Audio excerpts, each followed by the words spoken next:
Bonjour, donc aujourd'hui on va faire une petite vidéo sur ce que j'appelle la dégénérescence des politiques, hein, un sujet qui semble assez récurrent dernièrement. Donc je vous rappellerai mon livre Bouillon d'inculture si vous voulez aider un média indépendant. Donc la question se pose, hein, beaucoup de gens se disent pourquoi a-t-on autant d'hommes politiques incapables? C'est avant tout, je pense, parce qu'ils sont choisis, hein. Donc on verra par exemple la dernière sortie du chapeau des hommes politiques incapables, la susnommée Valérie Hayer, hein, députée européenne, qui, je dois dire, c'est quand même impressionnant son incapacité à maîtriser la langue française, hein. Il y a des fautes de partout. Bonsoir Gilles Boulot, pardonnez-moi. En Mayenne, je l'ai accueilli et je mesure le chemin parcouru. Jordan Bardella a immédiatement dit non. Commission d'enquête de l'Assemblée nationale. Il y a aussi le... Alors là, on peut parler quand même d'un certain népotisme, hein, parce que c'est l'ancien compagnon de Gabriel Attal, Monsieur Séjourné, qui, on l'a vu dans plusieurs de ses discours, par exemple quand il était en Ukraine, il y a sa langue qui fourchait tout le temps, et il y avait des fautes quand même assez conséquentes. Donc apparemment il a grandi entre l'Espagne et l'Argentine, mais bon c'est l'ancien compagnon donc de Monsieur Attal, donc on peut se poser les questions, y a-t-il eu du favoritisme pour qu'il ait sa place? Travailler très étroitement ensemble la défense des principes fondamentaux du droit international.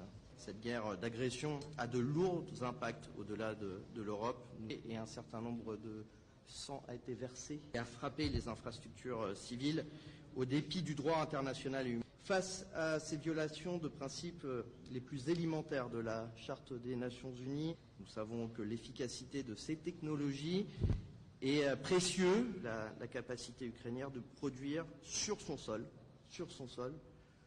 des capacités dont elle a...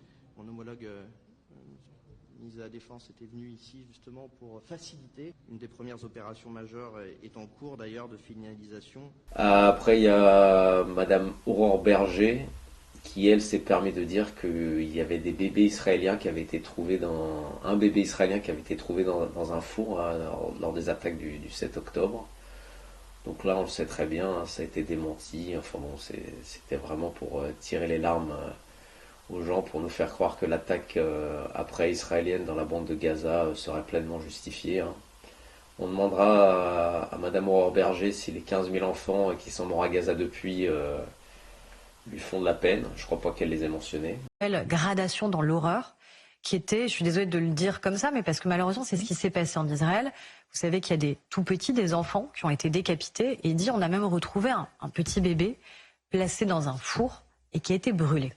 Donc on a aussi Madame Thévenot qui n'a aucune idée comment fonctionne la dette. Donc on sait très bien que la dette qui a été émise par le gouvernement, la dette d'État, peut être achetée par des investisseurs, mais des investisseurs étrangers dans le sens où ce sont des États étrangers, hein. Ça peut être des gouvernements étrangers qui achètent de la dette française par exemple, hein. Il peut y avoir des investisseurs privés aussi, mais il y a beaucoup d'États qui achètent de la dette d'autres pays.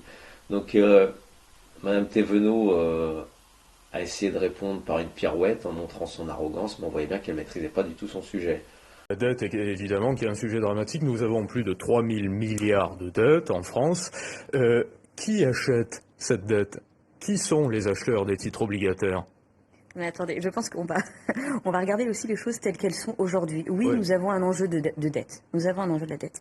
Mais regardons aussi de quelle dette parlons-nous? Non, mais la dette publique, la dette qui est émise par l'État, qui l'achète? Qui sont les prêteurs? Des fonds étrangers? La BCE? On lève de la dette, mais ça vous le savez très bien. Non, mais Prisca Thévenot, vous êtes porte-parole du gouvernement. Nous émettons 284 milliards de titres obligataires cette année. Oui. L'agence France Trésor va devoir trouver des preneurs pour cette dette. Oui. Qui sont-ils? Des fonds chinois, américains? La Banque centrale? Encore une fois, je pense que sur ce sujet-là, nous verrons. Maintenant, l'enjeu que nous avons à regarder... Non, je pense qu'il ne faut pas regarder, il ne faut pas lever les yeux au ciel. Moi, je suis aussi là pour vraiment parler de façon... Non, mais nous verrons. Enfin, les réponses seront importantes. Donc encore une flèche pour notre économie. N'oublions pas que notre ministre de l'économie, Monsieur Le Maire, hein, alors lui c'est quand même celui qui a admis droit dans ses bottes face caméra qui n'était pas très doué en mathématiques, donc il ne sait pas ce que c'est qu'un hectare, hein, 100 mètres par 100 mètres, 10 000 mètres carrés. Donc ce monsieur qui est le Mozart de la finance, hein, qui a dit qu'il allait mettre la Russie à genoux, On voit aujourd'hui où on en est, c'est exactement le contraire, hein. La Russie, son économie, malgré les sanctions, n'arrête pas d'augmenter exponentiellement. Et l'économie française, vous vous rendez tous compte, hein, c'est de pire en pire. Donc voilà pour nos champions du gouvernement. La dernière question, on va voir. Un hectare, c'est quoi? C'est un hectare. Oui, c'est combien en mètres? Bon, alors ça, j'ai jamais été doué en maths. Facile, c'est 10 000 ça aide pas beaucoup. C'est 10 000 mètres. 100 mètres sur 100 mètres. 100 mètres sur 100 mètres. Et ça fait 10 000 mètres, 100 mètres sur 100 mètres. Très bien. Si un jour vous avez un HTM, vous saurez que chaque mètre est important. Tout à fait. Et cher. Merci beaucoup, merci Ariane. Donc comparez ça par exemple à Dominique de Villepin, c'était il y a à peu près 20 ans en arrière, qui lui faisait un discours assez phénoménal, hein, qui est resté dans l'histoire aux Nations Unies, hein, contre l'hégémonie américaine, contre l'invasion de l'Irak. Monsieur Blix, dans ce contexte, l'usage de la force ne se justifie pas aujourd'hui. Il y a une alternative à la guerre. Désarmer l'Irak par les inspections. De plus, un recours prématuré à l'option militaire serait lourd de conséquences. Dans ce temple des Nations Unies, nous sommes les gardiens d'un idéal. Nous sommes les gardiens d'une conscience. La lourde responsabilité et l'immense honneur qui sont les nôtres doivent nous conduire à donner la priorité au désarmement dans la paix. Et c'est un vieux pays, la France d'un vieux continent comme le mien, l'Europe, qui vous le dit aujourd'hui, qui a connu les guerres, l'occupation, la barbarie, un pays qui n'oublie pas et qui sait tout ce qu'il doit aux combattants de la liberté venus d'Amérique et d'ailleurs. Les gens s'étaient mis debout et ils avaient applaudi.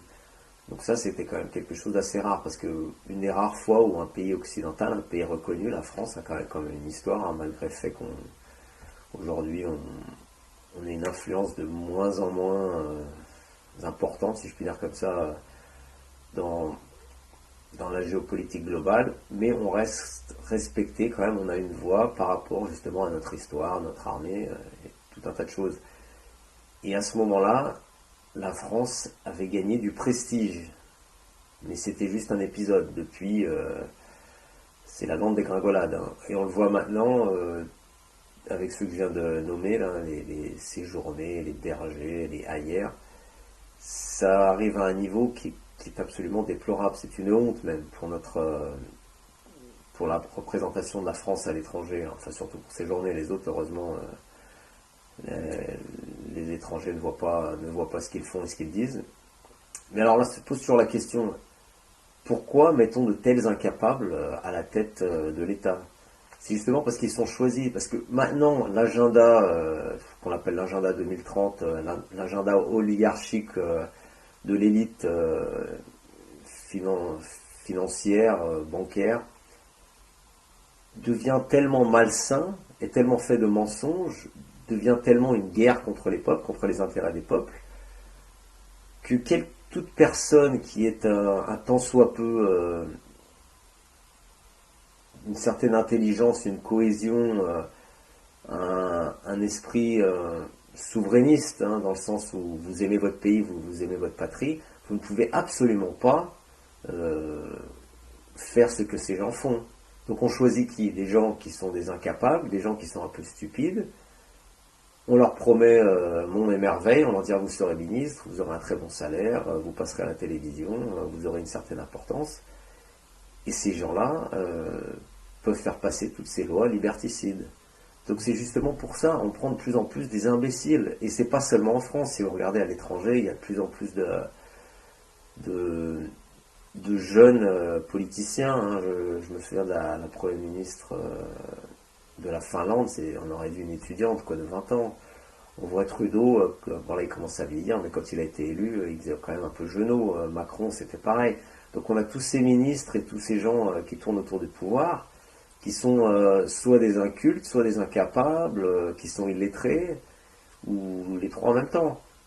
Et ça, ce n'est pas dû au hasard. Je veux dire, allez regarder la politique il y a 30 ou 40 ans en arrière, c'était quand même une autre épaisseur, les hommes politiques. Ils avaient une certaine conception du monde qui était complètement différente de ce qu'on a aujourd'hui. Maintenant, on a l'autre qui nous chante du Dja-Dja. Dja-Dja, Dja-Dja. J'aime bien Dja-Dja, j'aime bien Doudou, j'aime bien SMS, j'aime bien IP, voilà. Il y a du rythme, il y a de la vitalité. Pour ceux qui comprennent toujours pas pourquoi ces gens paraissent si incapables, c'est parce qu'on veut que ce soit des incapables. Il y a une destruction quand même de la gouvernance nationale au niveau occidental surtout, qui fait que les lois sont votées en petit comité. Mais donc c'est en coulisses que tout se joue, où les gens que le public ne connaît pas passent les lois et prennent les décisions importantes, et sur le devant de la scène, on remue les bras devant les caméras et on choisit justement des gens qui sont parfaitement incapables. Donc voilà, donc c'était juste pour expliciter que ce choix n'est pas anodin et ça va continuer. On va prendre des gens de plus en plus jeunes, de plus en plus incapables, et comme ça on pourra les manipuler à volonté. Donc voilà, c'était une petite explication sur cette dégénérescence qui est quand même programmée. Voilà, je vous dis à la prochaine, merci.